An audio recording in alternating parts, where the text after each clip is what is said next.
Thank you. So I'm glad to see that you're practicing social distancing. That looks very nice. That's very good. I want to thank everybody for being here today. This morning I spoke with the leaders of the G7 nations, and they really had a good meeting. I think it was a very, very productive meeting. I also spoke with our nation's governors. And this afternoon we're announcing new guidelines for every American to follow over the next 15 days as we combat the virus. Each and every one of us has a critical role to play in stopping the spread and transmission of the virus. We did this today. This was done by a lot of very talented people, some of whom are standing with me, and that's available. And Dr. Birx will be speaking about that in just a few minutes. It's important for the young and healthy people to understand that while they may experience milder symptoms, they can easily spread this virus, and they will spread it indeed, putting countless others in harm's way. We especially worry about our senior citizens. The White House Task Force meets every day and continually updates guidelines based on the fast-evolving situation that this has become all over the world. It's all over the world. It's incredible what's happened in such a short period of time. On the guidelines of the task force, the new modeling conducted by Dr. Birx, and our consultation with governors, we've made the decision to further toughen the guidelines and blunt the infection now. We'd much rather be ahead of the curve than behind it, and that's what we are. Therefore, my administration is recommending that all Americans, including the young and healthy, work to engage in schooling from home when possible, avoid gathering in groups of more than 10 people, avoid discretionary travel, and avoid eating and drinking at bars, restaurants, and public food courts. If everyone makes this change or these critical changes and sacrifices now, we will rally together as one nation, and we will defeat the virus, and we're going to have a big celebration all together. With several weeks of focused action, we can turn the corner and turn it quickly. A lot of progress has been made. I'm also pleased to report today that a vaccine candidate has begun the phase 1 clinical trial. This is one of the fastest vaccine development launches in history, not even close. We're also racing to develop antiviral therapies and other treatments, and we've had some promising results, early results, but promising, to reduce the severity and the duration of the symptoms. And I have to say that our government is prepared to do whatever it takes. Whatever it takes, we're doing. We're doing it in every way. And with that, I'd like to just introduce Dr. Birx, who's going to discuss some of the things that we strongly recommend. Thank you. Thank you, Mr. President. I think you know over the last months we've taken very bold action to stop the virus from coming to our shores. And because of that, we gained time to really get together and understand the progress across the globe of what has worked and what hasn't worked. We now need to appeal to every single American so that they can have their role in stopping the spread of this virus. We've talked about things before about washing your hands, but we really want to focus on if you are sick, no matter who you are, please stay home. If someone in your household is diagnosed with this virus, the entire household should quarantine in the house to prevent spread of the virus to others. The reason we're taking these strong and bold steps is because we know there is virus spread before you develop symptoms, and then we know that there's a large group, we don't know the precise percent yet, that actually is asymptomatic or has such mild cases that they continue to spread the virus. If your children are sick, please keep them home. Now, to our older population or those with pre-existing medical conditions, everyone in the household needs to focus on protecting them. Everyone in the household. I want to speak particularly to our largest generation now, our millennials.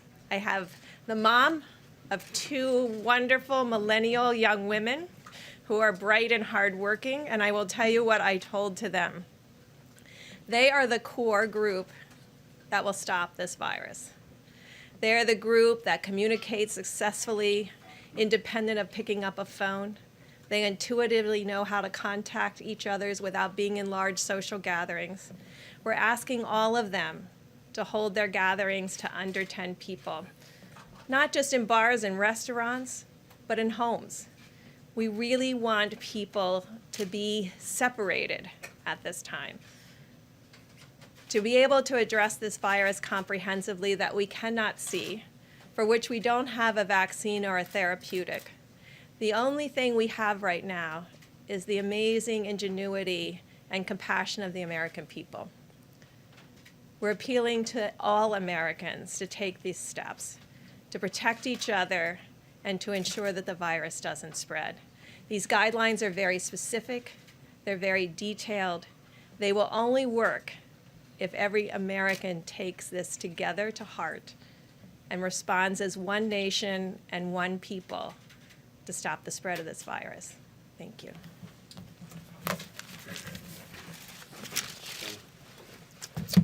Thank you very much, Dr. Burks.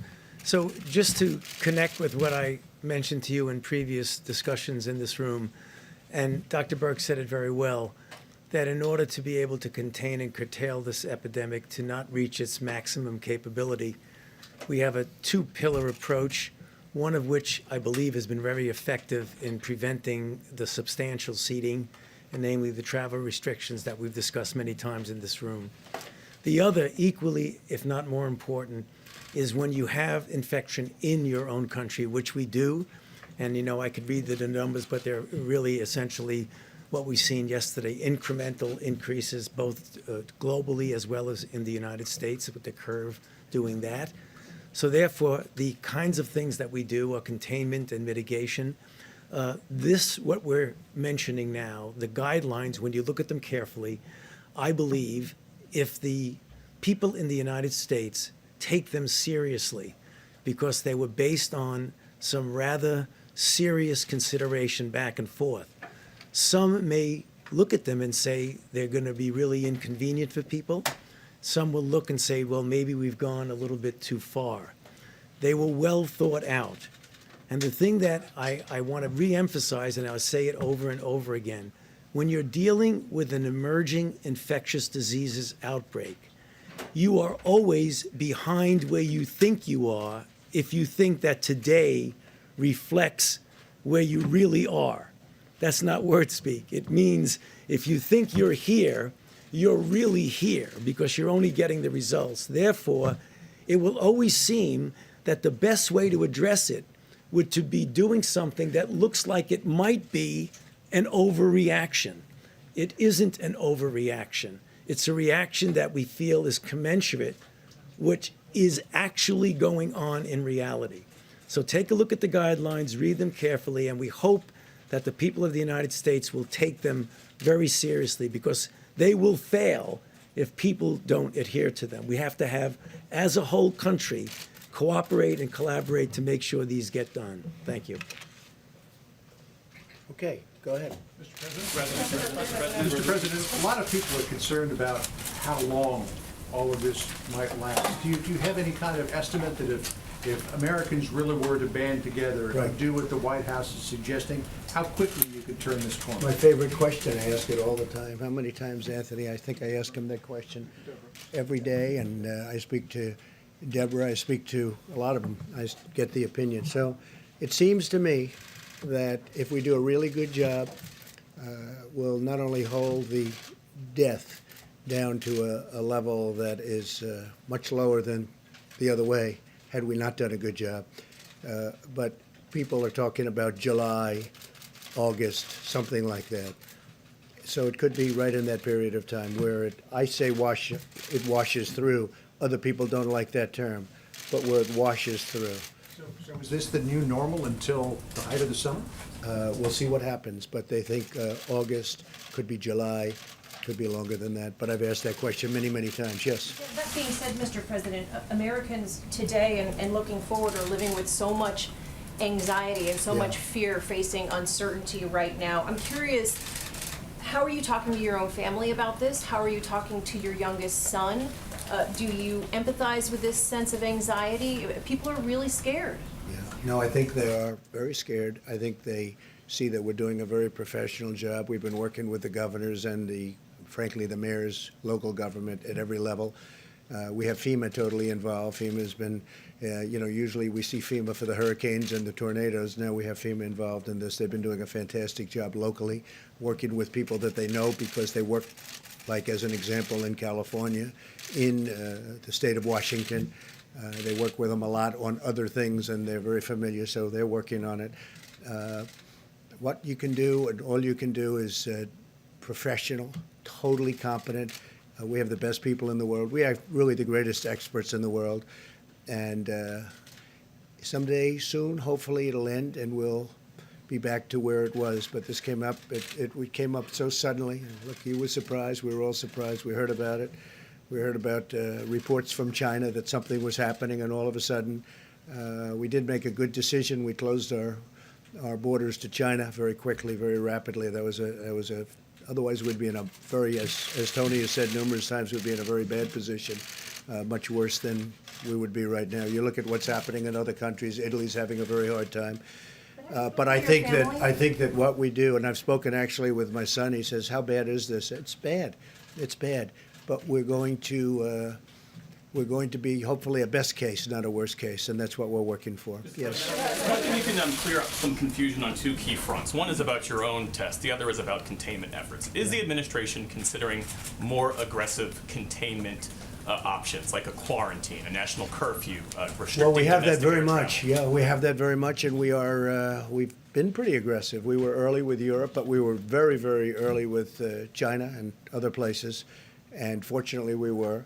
And as far as containment here, we're coming out with strong suggestions, and it's becoming a little bit automatic. You look at people, they're not doing certain things. For instance, they're obviously not, I wouldn't say the restaurant business is booming, and bars and grills and all. People are self-containing to a large extent.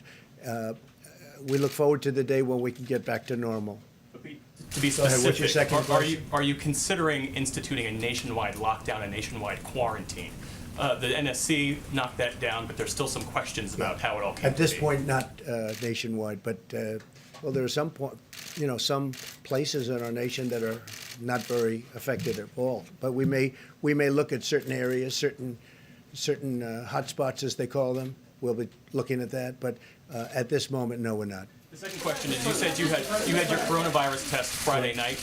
The White House doctor's office put out a statement around midnight Friday saying that no test was indicated. So when exactly was your test administered? Well, sir? I had my test. I was late Friday night, and the reason I did it was because I had no symptoms whatsoever. So the doctor said, "You have no symptoms, so we don't see any reason." But when I did the press conference on Friday, everybody was going crazy. Did you do the test? Did you do the test? So very late on Friday night, I did the test. And he may have put out, or the doctor may have put out something I don't know what time the letter went out. Maybe it was put out by somebody else. But the results came back, I believe, the following day. And we tested negative. But the question is, how could the White House doctor's office say a test wasn't indicated, implying that you hadn't had one when in fact you had? Well, I told them that, and I went totally by what they said, the doctors, more than one. They said you don't have any of the symptoms. They checked what you're supposed to check, and that I didn't have symptoms. But I did a test late on Friday night, and it came back probably 24 hours later or something. They sent it to the labs, came back later. Yeah, please. Mr. President, you had a teleconference with the nation's governors today.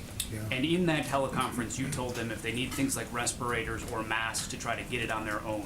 What did you mean by that, and what will the If federal they can government get do to them help? faster by getting them on their own, in other words, go through a supply chain that they may have, because the governors, during normal times, the governors buy a lot of things, not necessarily through federal government. If they're able to get ventilators, respirators, if they're able to get certain things without having to go through the longer process of federal government, we have stockpiles now, and we're ordering tremendous numbers of ventilators, respirators, masks, and they're ordered, and they're coming, and we have quite a few at this point. I think, Mike, we have a lot. But if they can get them directly, it's always going to be faster if they can get them directly if they need them. And I've given them authorization to order directly. Go ahead, please. Mr. President, one of the big weaknesses in our healthcare system is surge capacity for medical facilities, and I wanted Right. to ask what precautions, what planning is being done to get China was able to build hospitals in a matter of days. Are you prepared to use the Corps of Engineers or FEMA to start building surge capacity that we may need in a couple of weeks? Well, first of all, we hope we don't get there, and that's what we're doing, and that's why we're taking a very strict look at this. But we also are looking at areas, and not only looking, we're expanding certain areas. We're taking over buildings that aren't used. We're doing a lot in that regard. We hope we don't have to get there, but we are doing a lot in that regard. President, could you clarify something? These guidelines say stay home if you're sick. Yesterday, the Vice President said no one should worry about losing a paycheck if they stay home when they're sick. But the House bill exempts companies of 500 employees or more from the paid sick leave Yeah. requirement, and that's 54% of the American workplace. Why is it a good idea to only require small businesses to provide paid sick Well, we're leave? looking at that, and we may be expanding that. We are looking at that. To We add want big fairness, we want it for companies? everybody. No, we're looking at that through the Senate, because as you know, the Senate is now digesting that bill. To add So we big may very well companies? be adding something on that. Okay, good question. Two questions for you, Mr. President. One, going off of what he was asking, how many ventilators and how many ICU beds do we have right now, and will it be enough? I could get back to you with that number. We've ordered a lot. We have quite a few, but it may not be enough, and if it's not enough, we will have it by the time we need it. Hopefully, we won't need them. And you'll give us the exact number? Yeah, we'll be because able to so give far, you- they have not given us an Well, exact we'll number. give you, we can give you a number. If it's important, we'll give you a number. Go ahead. Okay, and yesterday you said that this was under tremendous control. Do you want to revisit that statement if we are going to be experiencing this until July or August, 5 more months ahead of Yeah, right when where we are I'm now? talking about control, I'm saying we are doing a very good job within the confines of what we're dealing with. We're doing a very good job. There's been a tremendous amount of the way they're working together. They're working hand in hand. I think they're doing really a great job, and from that standpoint, that's what I was referring to. But Yes, it's not Steve, go under- ahead. you're not saying it's under control, right? I'm not referring to it, meaning the. Coronavirus. Yeah, if you're talking about the virus, no, that's not under control for any place in the world. I think I read. Yesterday you had said it I was, think so I I just wanted read. to No, I clarify. didn't. I was talking about what we're doing is under control, but I'm not talking about the virus. Yes, please. The stock market took another hit today. Is the U.S. economy heading into a recession? Well, it may be. We're not thinking in terms of recession. We're thinking in terms of the virus. Once we stop, I think there's a tremendous pent-up demand, both in terms of the stock market and in terms of the economy. And once this goes away, once it goes through and we're done with it, I think you're going to see a tremendous surge. Are you looking at any domestic travel restrictions? I know that's been on the table before, but is that firming up at all? We're not really. We hope we don't have to, Steve. We think that hopefully we won't have to do that, but it's certainly something that we talk about every day. We haven't made that decision. Mr. President, can I ask you, doctors and nurses in this country are telling us across the board that they're terrified of this virus, of the fact that they might get it, of the fact that they might take it home to their families. What can you say to assure healthcare providers in this country that the federal government is doing something today to ensure that they get personal protective equipment to protect themselves and their families? Well, I think the federal government is doing everything that we can possibly do. We made some very good early decisions by keeping people out, by keeping countries out, certain countries where the infection was very immense. I notice a lot of people are talking about South Korea because they've done a good job on one side, but on the other side, tremendous problems at the beginning. They had tremendous problems and great numbers of death. I think that we've done a fantastic job from just about every standpoint. With that being said, you look, no matter where you look, this is something, it's an invisible enemy. And, but we are speaking all the time, not only with the people, but also the professional people, the nurses, the doctors. They have been doing a fantastic job. We are also working very much on getting them the kind of equipment that they need. And for the most part, they either have it or they will be getting it. But remember this, we want the governors, we want the mayors, we want them locally from a local standpoint because it can go quicker. We want them to work. And we had a great talk with the governors today. I think it was a really great talk. There's a tremendous coordination. There's a tremendous spirit that we have together with the governors. And that's pretty much, for the most part, bipartisan. Yeah. Mr. President, you told John that you think this could wash through, as you said, July, August. You just told Steve when he asked you about a possibility of recession, you said it may be. I'm curious, if there is a recession, when do you think that might hit? Well, I don't number one, determine recession. I just say this. We have an invisible enemy. We have a problem that a month ago nobody ever thought about. Nobody in the, I've read about it. I read about many years ago, 1917, 1918. I've seen all of the different problems similar to this that we've had. This is a bad one. This is a very bad one. This is bad in the sense that it's so contagious. It's just so contagious, sort of record-setting type contagion. And the good part is the young people they do very well, and healthy people do very well. Very, very bad for older people, especially older people with problems.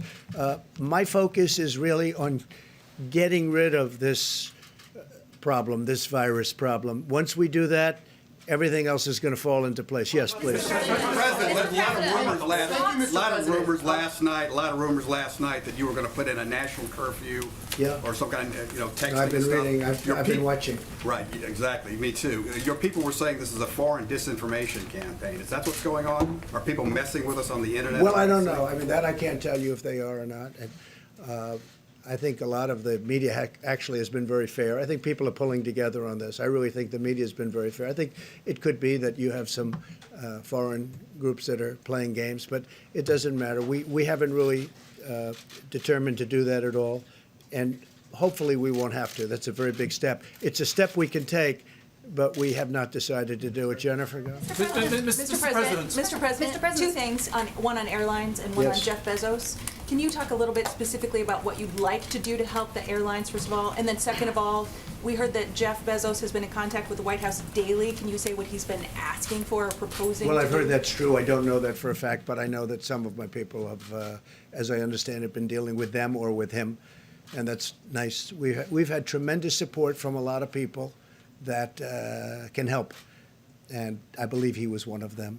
As far as the airlines are concerned, the airlines, we're going to back the airlines 100%. It's not their fault.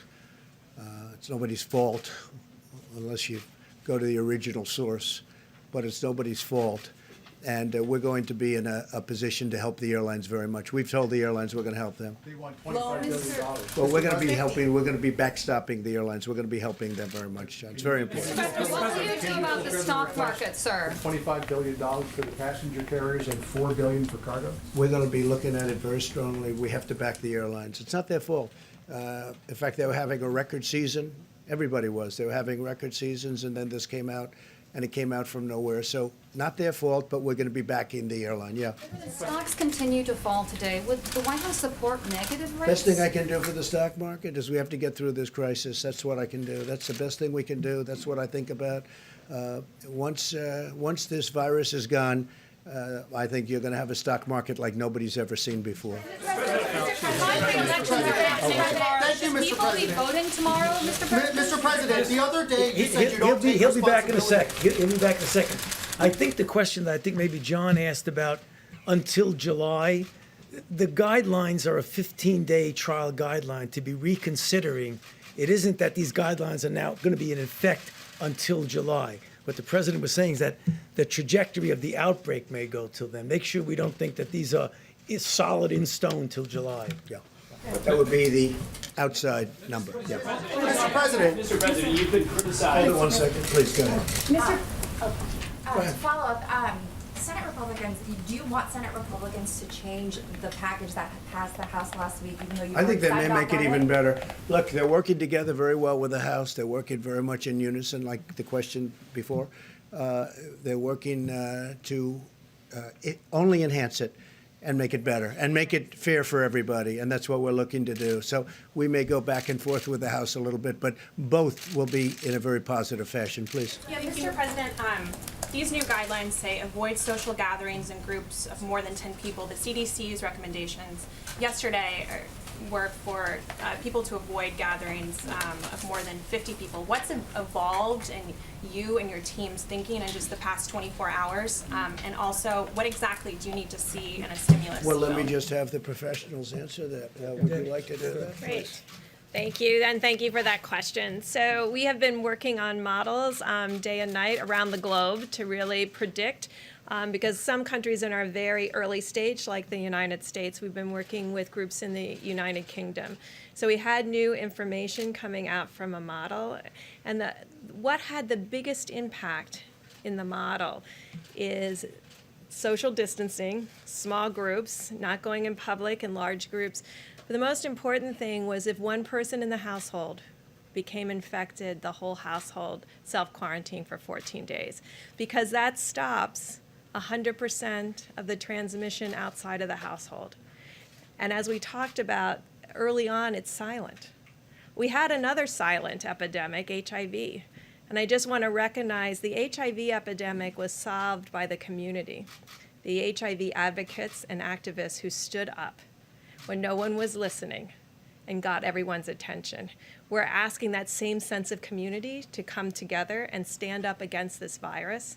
And if everybody in America does what we ask for over the next 15 days, we will see a dramatic difference, and we won't have to worry about the ventilators, and we won't have to worry about the ICU beds, because we won't have our elderly and our people at the greatest risk having to be hospitalized. Dr. Burks, can we ask you to comment on the equipment? Doctor? Go ahead. Yes, Mike, please. Thank you, Mr. President. Very productive call today with governors. We talked about the new rollout of testing that we described yesterday, and drive-through and community-based testing. And I know how grateful the President is for the efforts that governors are making, and now with the Admiral and the United States Public Health Service as well as FEMA, we made great progress today in coordinating those efforts. But the other issue that was raised with the President today was personal protective equipment. And the reason I mentioned testing is because one of the recommendations that we have for states is that these remote testing sites make a priority of two groups. One would be people over the age of 65 that have symptoms. We don't want them to go to hospitals or emergency rooms. We want them to go to a remote site in a parking lot or at a isolated community location. But the other category is our healthcare workers. We want to make sure that our healthcare workers have the opportunity to be tested, and using that new high throughput test that the President arranged with our major commercial labs, we'll be able to do that much more expeditiously. So we're putting a real priority on our extraordinary healthcare workers that are at this very hour coming alongside people that are struggling with the coronavirus and people that are concerned that they may have been exposed. The other piece is we're grateful that the legislation passed by the House of Representatives includes liability protection for N95 masks produced by companies like 3M in Minnesota, by Honeywell. Literally tens of millions of masks are produced every year for industrial purposes, for construction. But the health experts say they can be used just as readily to protect healthcare workers from respiratory ailments. 3M and other companies were not able to sell those to hospitals, but the President negotiated with the Democratic leadership of the House and Senate. We've added a provision to the bill that will literally, from one company alone, add another 30 million masks per month back to the marketplace. We're strengthening the supply chain, and healthcare workers around America can be absolutely certain that the President and our entire team are going to continue to put the health of America first and put first our healthcare workers across this country that are meeting the needs of the people of our country. Mr. Vice President, how many test kits have been sent out and how many people can actually be tested? I think the Admiral can answer that. And you might want to talk about the roving also. So thank you very much for that. As we talked about yesterday, we're really entering a new phase of testing. At first, we were at the initial phase where the CDC-developed test was only available in public health laboratories in the CDC. Works very well for a few thousand tests per day after it gets running. We're now moving into a phase that the big commercial laboratories with high throughput screening have availability. So as we talked about last week, because of the historic efforts of the FDA, a Roche test and, as the President predicted, a Thermo Fisher test were both produced last week under an emergency use authorization. 1.9 million of those tests will be sequentially into the ecosystem this week. From the information we have right now, 1 million tests are available with all the reagents, everything ready to go, primarily at the reference labs called Quest, LabCorp, and a couple others. Now, it doesn't matter if they're not in your neighborhood, because every day when people get tests, a little white box goes out in front, it gets shipped by an incredible distribution system. The test result and it's electronically reported. So these are available to people nationwide. We expect more and more than 1 million coming on board this week as the reagents come up and as people with the testing capacity validate that in their own hospitals and other places. And in the future, we expect at least 2 million next week and at least 5 million the week thereafter. There are also a whole growth of what's called laboratory determined testing or laboratory-derived testing, where individual laboratories, because of the regulatory deregulation of the FDA, can develop their own tests and start using them. So if you're a CLIA-certified lab with complexity, you can do that. So the point is, testing is now entering sort of what we normally do in the healthcare system, where big labs in a high throughput basis receive these through normal channels. So that part of it is really underway. Do you know how many Americans have actually been tested? Do you have a number? There is a number. I don't have that number because I've been working on setting up this distribution system. So this is where we are. The state and public health laboratories in the CDC are published every day on the CDC website. The CDC gets feeds from LabCorp and Quest, and they get that on a daily basis. What is not being received right now, and Ambassador Birx is fixing, is that these homegrown tests in highly complex labs don't necessarily get reported in the system. However, as we move forward, particularly in the commercial phase of where we are right now, we expect about 80 to 85% of the tests to flow right into the CDC. We know them. That's not good enough for Ambassador Birx. She wants 100, and we'll work on that. Sir, are you So I think just to put it a different way, a lot of testing has been going on, and I don't believe anybody's been able to do what we're doing and what we will be doing. And let me just say that we talked about the drive-through testing yesterday. I want it to be clear to everybody, this is just another tool for states and local public health systems and healthcare systems to use. It's not replacing testing that goes on in a doctor's office or in a hospital, or if you go to your doctor and wants to get tested in that office. This is just another tool that we're helping the states to have. And again, as we talked about, this is modeled on the FEMA-based points of distribution system, optimized for testing.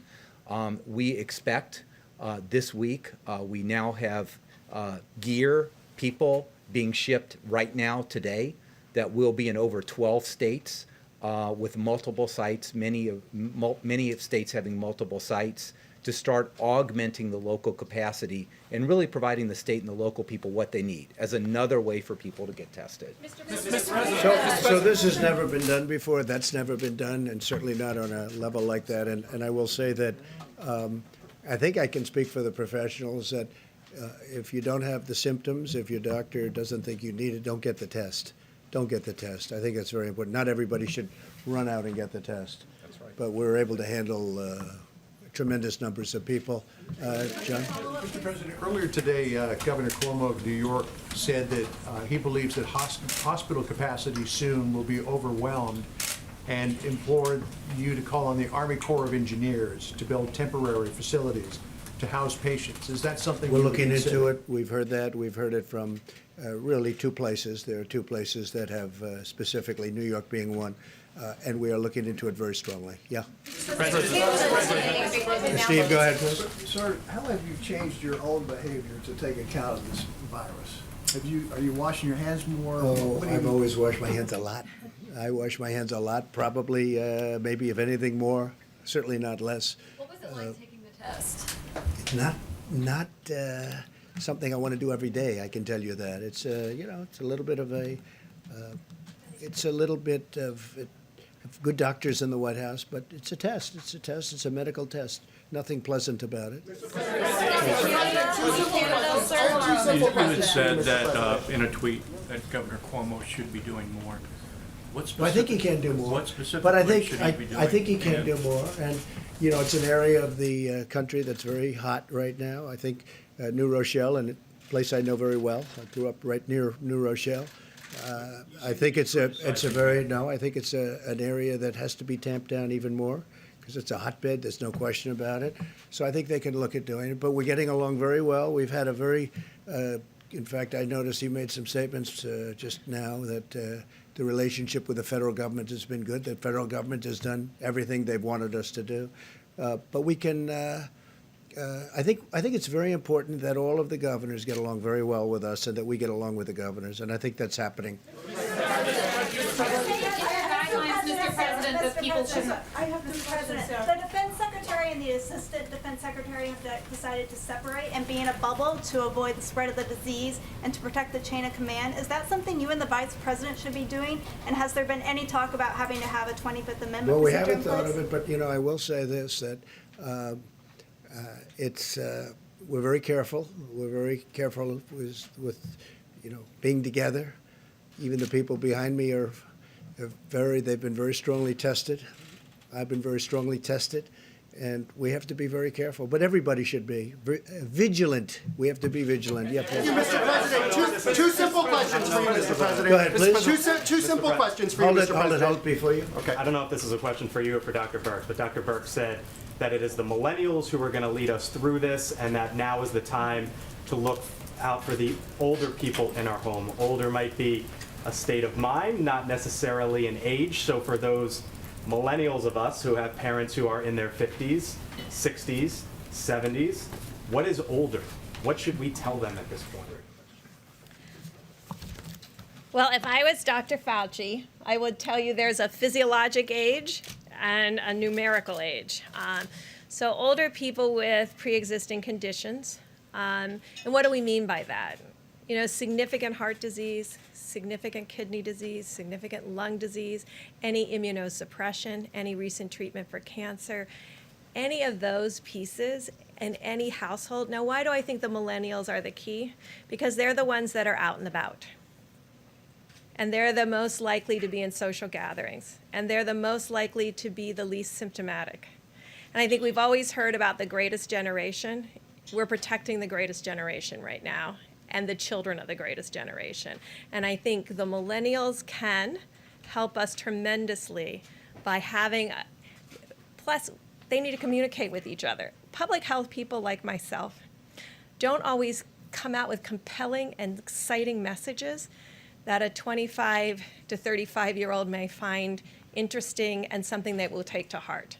But millennials can speak to one another about how important it is in this moment to protect all of the people. Now, you could be 40 and have a significant medical condition and be of substantial risk. You could be 30 and having come through Hodgkin's disease or non-Hodgkin's lymphoma and be of a significant risk. So there are risk groups in every age group, but there's more millennials now than any other cohort, and they can help us at this moment. Mr. President, thank you very much. Thank you very much, Mr. President. You already talked. Mr. President, the other day you said that you were not responsible for the testing shortfall. Very simple question. Does the buck stop with you?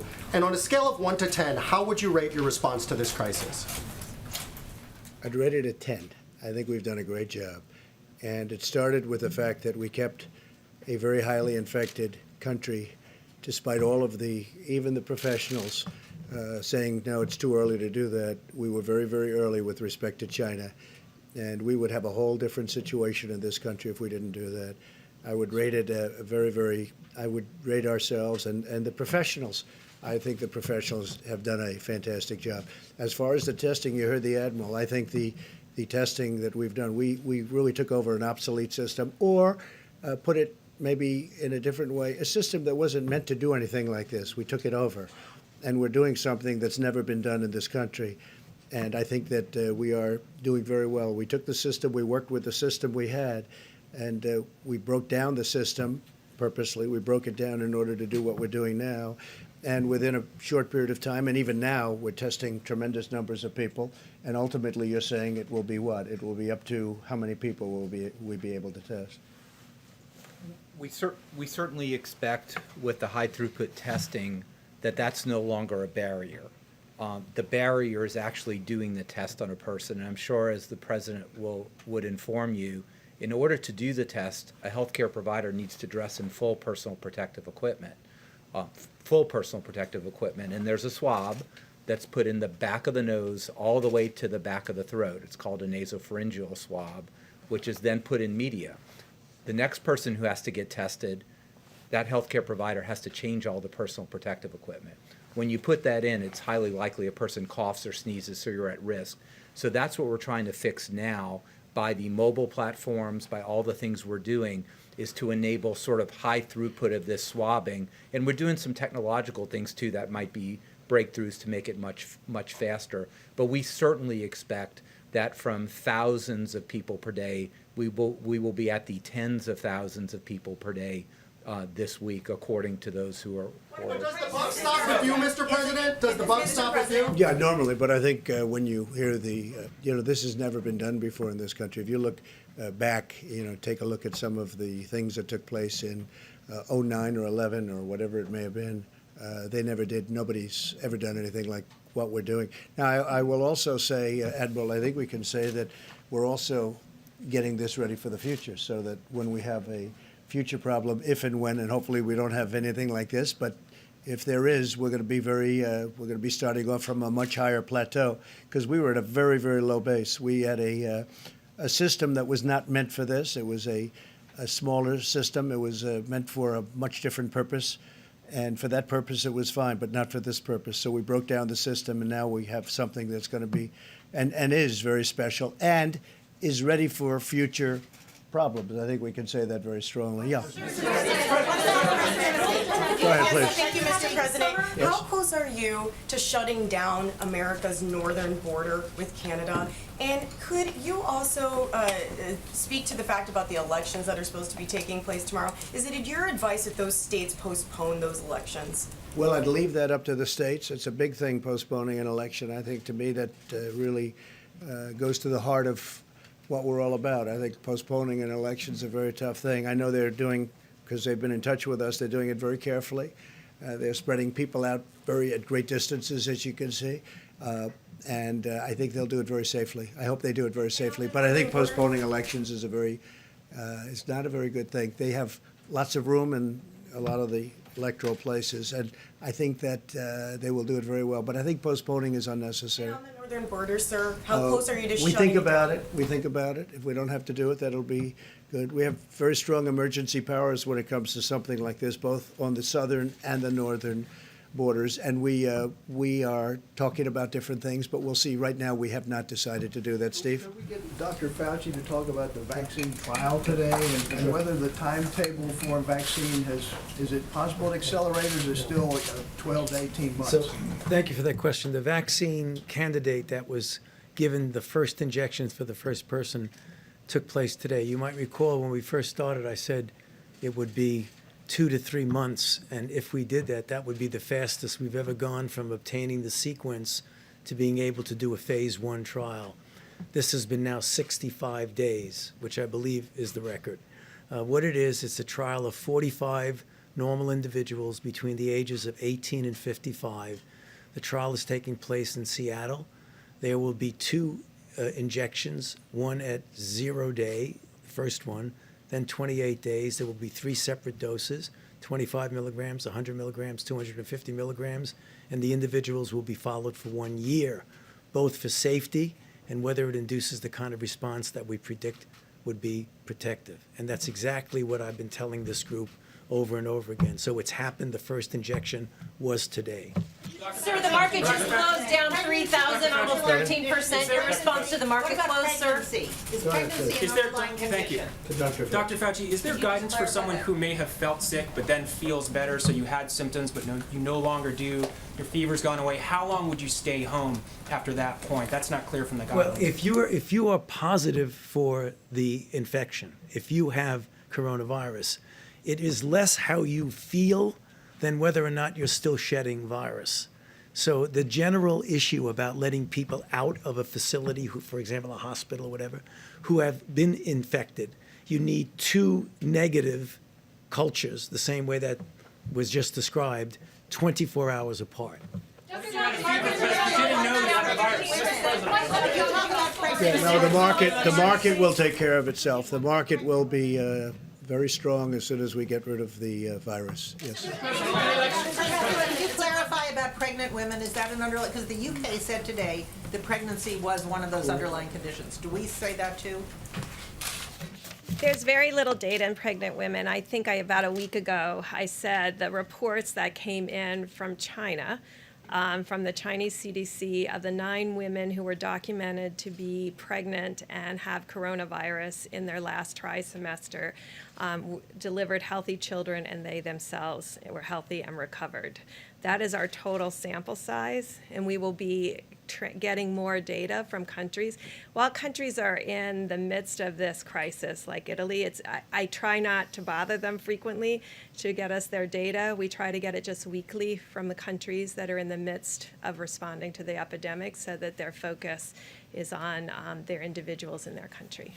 Mr. President, any comment on what people like Devin Nunes, the governor of Oklahoma, have been saying, encouraging people to go out to restaurants, which goes directly against what this advice in your guidelines says? No, I haven't heard that. I haven't heard that from Devin or anybody else. Should they stop saying that?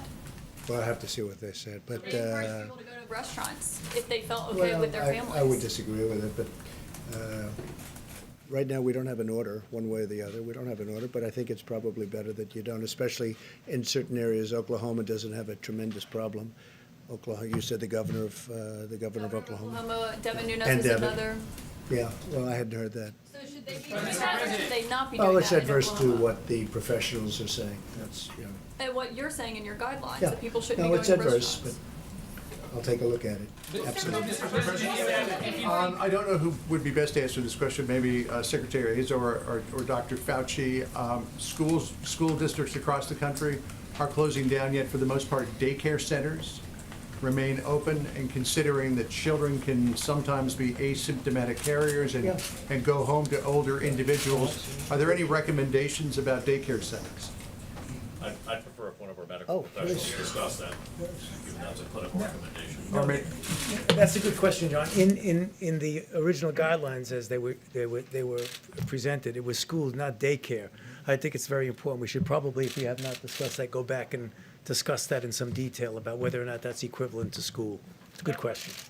The question about the sort of underlying public health strategy behind some of these guidelines, telling people to avoid restaurants and bars is a different thing than saying that bars and restaurants should shut down over the next 15 days. So why was it seen as being imprudent or not necessary to take that additional step, offer that additional guidance? Well, you want to answer that? Well, I think we have to say the data that has been coming out, and I'm sure you're all up to date on how long the virus lives on hard surfaces. And that has been our concern over the last 2 weeks. No, I'm sorry. Go ahead. Okay. Good. I just wanted to read. There's an answer to this. Oh, yeah. Go ahead, Tony. He was my mentor, so I'm going to have to let him speak. The small print here, it's really small print. In states with evidence of community transmission, bars, restaurants, food courts, gyms, and other indoor and outdoor venues where groups of people congregate should be closed. So, Mr. President, are you telling governors in those states then to close all their restaurants? Well, and we their haven't bars? said that yet. Why We're not? recommending, But if but you we're think this will recommending work. things. No, we haven't gone to that step yet. That could happen, but we haven't gone there yet, please. So on the election, you're saying it's a bad thing to postpone it, but if you've got the 10-person maximum, guideline, in a practical sense, can you have rallies? Can you primaries surely gather more than 10 Well, people? hopefully this How's it gonna will work? pass through, and hopefully that we'll have, everybody will be going to restaurants and flying and being on cruise ships and all of these different things that we do. And it will very, very hopefully be in a fairly quick period of time. But we're taking a tough stance. We may make certain other decisions. We may enhance those decisions. We're going to find out. As per the question that you were asking, some of those decisions maybe had. How about one more? On the cyber attack on HHS, Yeah. is there any reason to believe that they were trying to hack into the system and gather information from the system? And also, is there any reason, so were they trying to hack to get information, and also do you have any reason to think that it could have been Iran, Russia? Do you have any reason to believe it was a foreign actor? So in the previous 24 hours, we saw a great deal of enhanced activity with relation to the HHS computer systems and website. Fortunately, we have extremely strong barriers. We had no penetration into our networks. We had no degradation of the functioning of our networks. We had no limitation of our capacity for people to telework. We've taken very strong defensive actions. The source of this enhanced activity remains under investigation, so I wouldn't want to speculate on the source of it, but there was no data breach or no degradation in terms of our ability to function and serve our important mission here. Thank you. Mr. Vice Mr. President, have you President, been what are you tested looking yet? for in another Sir, have stimulus you been package, tested? sir? Could you speak to that? One thing Mike just said, it's very important to get out that this is for the next, what we're talking about, much of what we're talking about is for the next 15 days. Mike, go ahead. Mr. Vice President, have you been tested? I've not been tested yet. I'm in regular consultation with the White House physician, and he said I've not been exposed to anyone for any period of time that had the coronavirus, and that my wife and I have no symptoms. But we're checking our temperature regularly every day, and we'll continue to follow guidance, which I think may be a good place to land at the end of the day. And that is, as we expand testing rapidly around the country through the new public-private partnership that the President facilitated, we want the test to be available for people who have symptoms, people who have symptoms and are in vulnerable populations, and our healthcare workers, to make sure that they can have the peace of mind that they're doing their jobs and they're properly protected. And so our best counsel, the counsel of the experts, is if you have a question, call your doctor, call your healthcare provider, ask whether or not you should be tested, and that's what my family's doing as well. Let me just emphasize one more point, if I can. The President asked the task force to continuously review the data and the information that we have, not only in this country, but from around the world, to give the best guidance to state leadership and local healthcare leadership and all of the American people about how to keep themselves, their family, and their community safe. This guidance for the next 15 days is what our experts say is the best opportunity we have to lower the infection rate over the entire course of the coronavirus.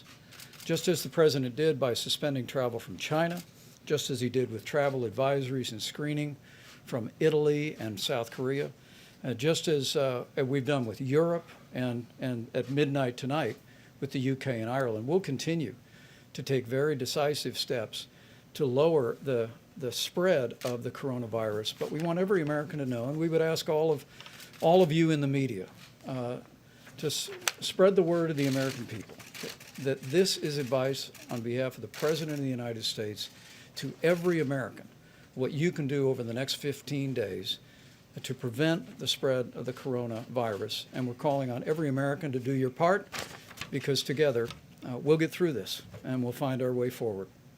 Mr. President, Just one more, Steve, go ahead, please. Mr. President, what do you think of that? G7 Yeah, video we had a conference G7. today. What was the upshot of It that? And was, are you still going to be able to meet at Camp David? I think Well, it it's looks in- like it. And are you We- confident in their responses, as you are with I'm your very own? confident that they're in a position that some of them are in a rough position, if you look at a couple of them, and some are heading toward pretty rough territory. We had a very good conference. It was a teleconference. Everybody was on the phone, every leader. And almost 100% was devoted to the subject that we're talking about today. And they are working very hard. And they're very concerned, obviously, but they're working very hard. But I would say just about all of it was, Steve, all of it was devoted to what we're talking about. Hold that summit at Camp David? I think so. I mean, so far it seems we didn't even discuss that. It's still a ways off, but it was a very good discussion, and they have. There's a great camaraderie. There's a great togetherness. I think I can say that very, very strongly. Thank you all very much. Thank you. Thank you very much. For the airlines to say